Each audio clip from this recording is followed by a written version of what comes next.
ou não trazer comprometimento na fala também. É mesmo, é? Sim. E aí a gente vai precisar de uma outra área profissional, que seria a fonoaudióloga.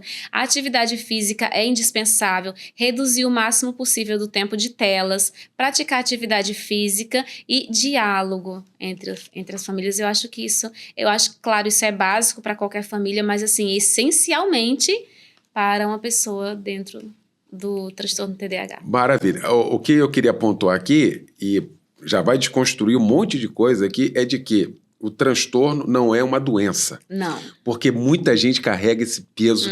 Poxa, meu filho tem uma doença, ele tem um transtorno, que é diferente, né, Edilene? Isso, porque a doença, você vai usar uma medicação para a doença. No transtorno, por exemplo, o autismo, ele é extremamente comórbido. E o TDAH, ele também é comórbido. O que quer dizer comórbido? Ele tem outros transtornos associados, principalmente quando não diagnosticado na primeira infância.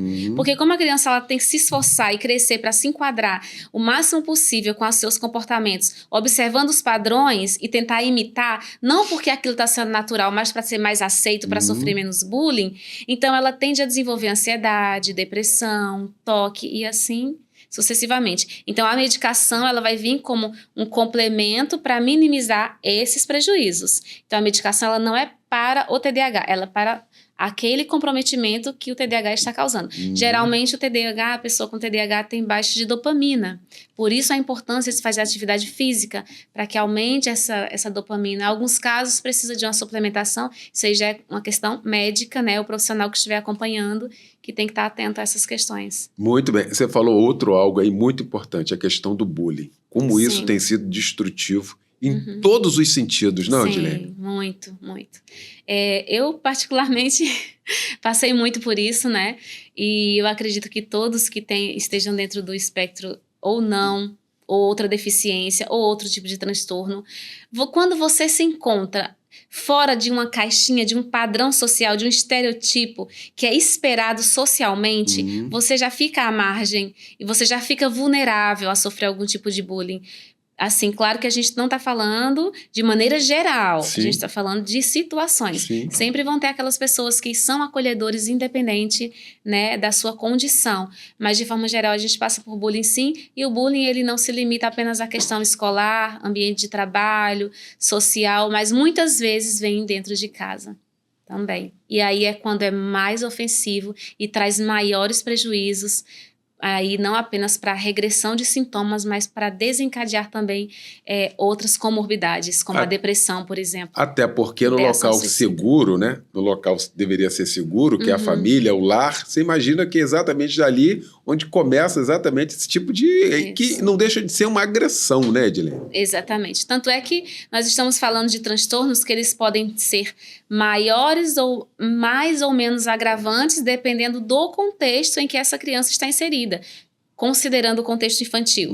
Até mesmo adulto, você concorda, e você também que está nos vendo, concorda que se você está em um ambiente onde você não tem acolhimento, não existe diálogo, onde sua palavra, onde sua vontade não importa, isso tende a agravar sintomas, que dirá na infância. Então, por isso nós temos crianças no espectro autista com maior ou menor comprometimento a depender desses fatores ambientais, sociais, culturais, familiares, inclusive gestacionais, desde aquela gestação. Olha, desculpe a minha ignorância, Edilene, eu confesso que eu nunca tinha ouvido falar sobre TPS, né?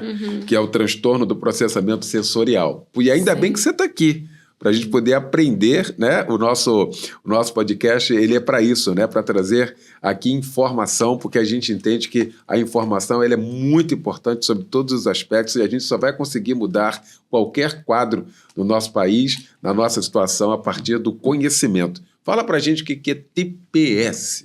Então, o transtorno de processamento sensorial é como o seu sistema nervoso central processa as informações. Então, como essas informações chegam?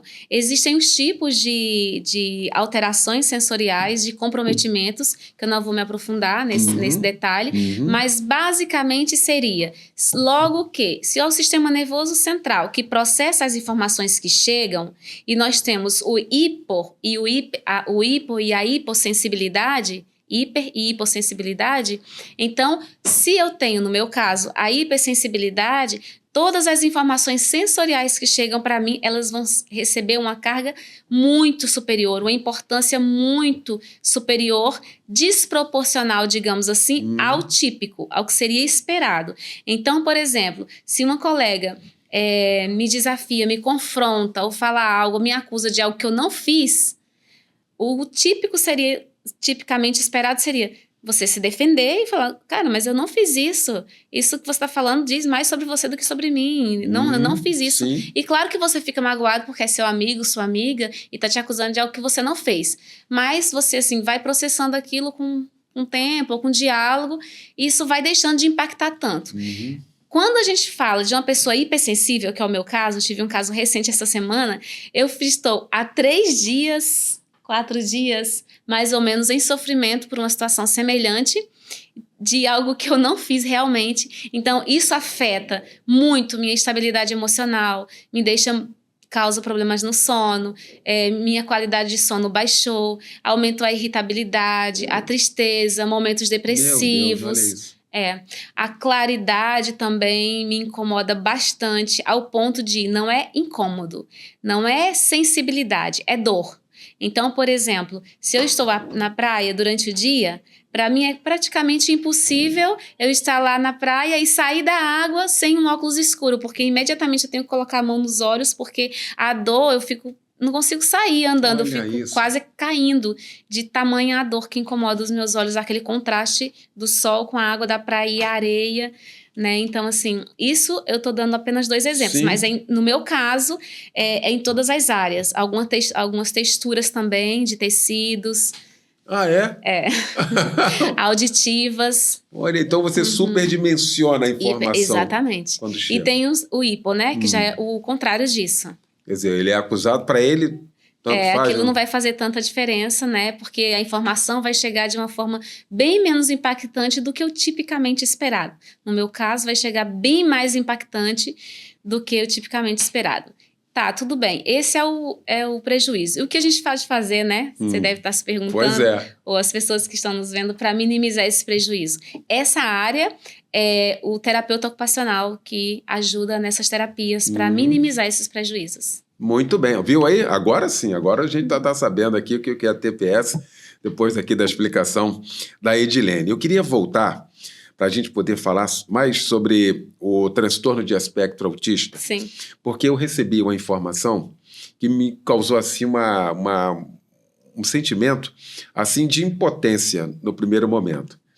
Eu estou na Rádio Melodia, eu apresento o debate da Rádio Melodia, né, há mais de 30 anos, e durante cada 2 meses, cada 3 em 3